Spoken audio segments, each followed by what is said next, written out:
Au Canada, les chefs des différents partis sillonnent le pays pour convaincre les électeurs. Le vote aux législatives est prévu pour le lundi 28 avril, dans 2 semaines tout juste. Et cela au bout de 36 jours de campagne. C'est le minimum requis. Cette semaine qui s'annonce est donc décisive pour Yves-François Blanchet du Bloc québécois, Pierre Poilievre du Parti conservateur, Marc Carney du Parti libéral, Jonathan Penneau du Parti vert et Jagmeet Singh du Nouveau Parti démocratique. Bonjour Geneviève Tellier, vous êtes politologue, vous êtes basé à Ottawa. Cette semaine, c'est précisément celle du grand débat des chefs, version française mercredi, puis version anglaise jeudi. Que faut-il en attendre ? Alors, il faut en entendre des débats corsés, musclés. Toutes les attaques vont cibler Mark Carney, qui est l'actuel premier ministre, qui est le successeur de Justin Trudeau. C'est lui qui mène dans les sondages en ce moment. Et tous les autres partis sentent qu'il faut qu'ils aillent gruger un peu l'appui des libéraux pour essayer de faire des gains. Alors, ça risque, souvent on emploie le mot cacophonique quand on veut décrire les débats ici au Canada. Alors, j'ai l'impression que ça va encore être le cas cette fois-ci. Comme je vous le disais, beaucoup d'attaques qui vont cibler les libéraux.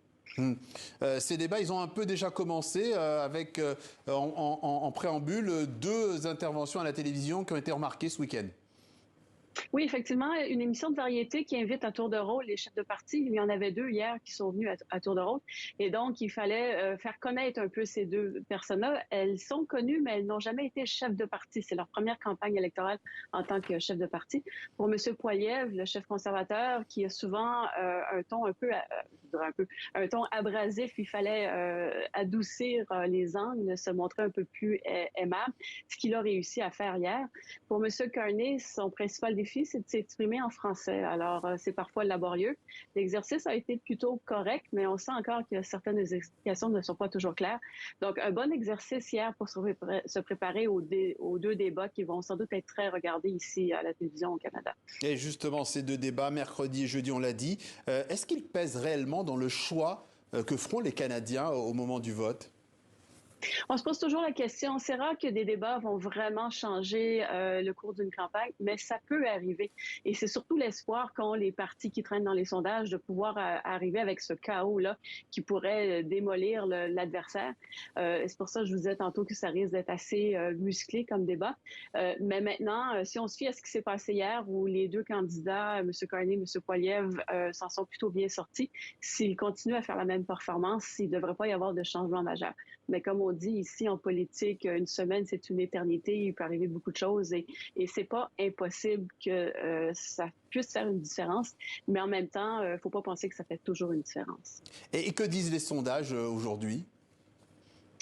Depuis le début de la campagne, c'est l'avantage aux libéraux. On les voit souvent menés par 4, 5, 6 points dans les intentions de vote. Maintenant, on dirait que ça s'est stabilisé. Ça allait en croissant depuis le début de la campagne, mais maintenant, on sent une certaine stabilité et peut-être même qu'on pourrait voir un écart qui se réduirait dans les prochaines journées.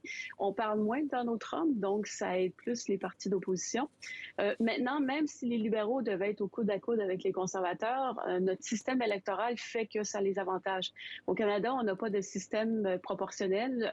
C'est le parti qui gagne le plus grand nombre de circonscriptions qui est nommé au gouvernement. Et donc, les conservateurs, eux, sont très populaires, mais surtout dans certaines circonscriptions très précises dans l'ouest du pays. C'est pas assez diversifié à travers le pays. Et donc, ça les désavantage. Alors, les libéraux pourraient même arriver 2e dans les intentions de vote, mais premier en termes de sièges gagnés. Et donc, ils gagneraient l'élection, ce qui serait évidemment quelque chose qui mécontrerait énormément les conservateurs et leurs supporters.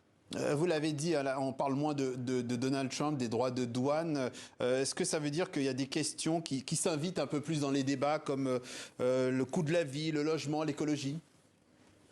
Le coût de la vie, le logement, oui, les partis essaient d'en parler, surtout les conservateurs. C'était d'ailleurs leur principal thème de bataille avant le déclenchement des élections.